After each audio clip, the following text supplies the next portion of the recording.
Okay, this is the first lesson, which is 10.4, which is the inscribed angles. Okay, now remember that inscribed means that a shape or an angle or something is inside of a circle, and all the points of that something are on the circle.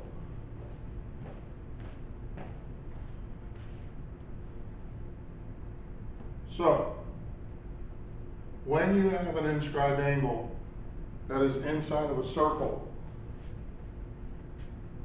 all 3 points of that angle are going to be on the circle. So here we have our inscribed angle. This is our vertex of that angle. It is on the circle. And then the end points of the sides of the angles are also on that circle.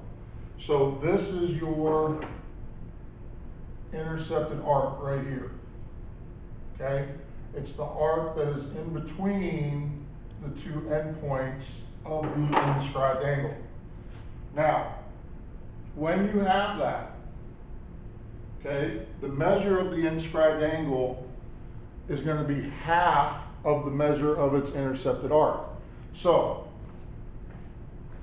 the measure of angle BAC, which is right here, is going to be half of the measure of the arc that is created. Okay? So, since this measure here is 90 degrees, our inscribed angle is going to be half of that. So we would do 1/2 of 90,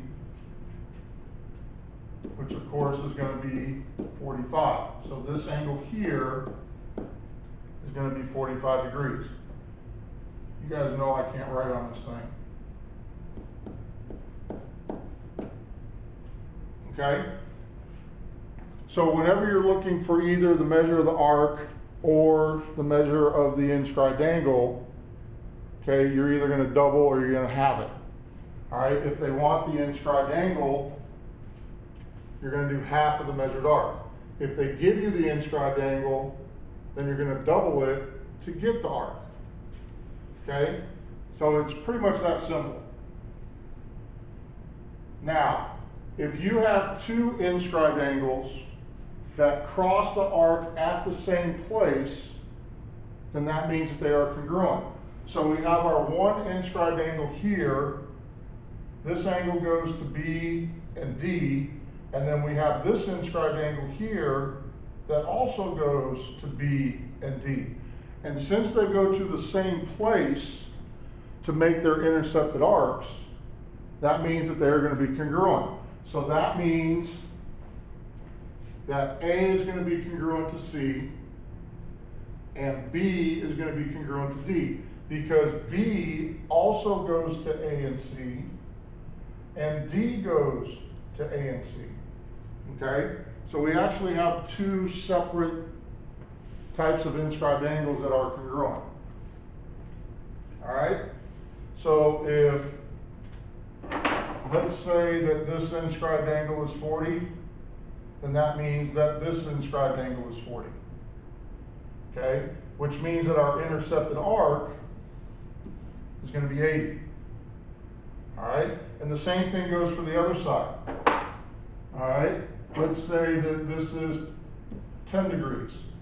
All right? This is also going to be 10 degrees because it is going to the same points on the other side, which means that this is going to be double that, which is 20. Okay, so all you have to do is follow the inscribed angles to see where they go on the other side. All right? An angle inscribed in a semicircle is a right angle, which makes a right triangle, which makes sense because if this is your diameter here, the measure of this arc right here is going to be 180 degrees. All right? And remember, your inscribed angle is going to be half of that. So if this arc measure here is 180 degrees, then this inscribed angle, which goes from this point to this point, is going to be half of that, so this would have to be 90. okay? And because it makes a right triangle, that means that Pythagorean theorem comes in, your 45, 45, 90s, your 30, 60, 90s, okay? All of those type of things that we did in chapter 8 will come back in order to find out the measure of diameter or the chords that are also in that right triangle. Now, if you have an inscribed quadrilateral, all right, the opposite angles of an inscribed quadrilateral are supplementary, which means they're going to add up to 180 degrees, okay? Remember, supplementary adds up to 180, all right? Now, your opposite angles are those that are diagonal from each other. So the 100 and y are going to be opposite, okay? Just like the 50 and the x are going to be opposite of one another. So if this is 100, in order to find y, we're going to take 180, okay?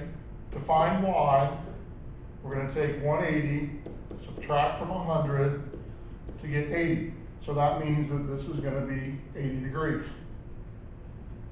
To find x, we're going to take 180 and subtract 50 to get 130.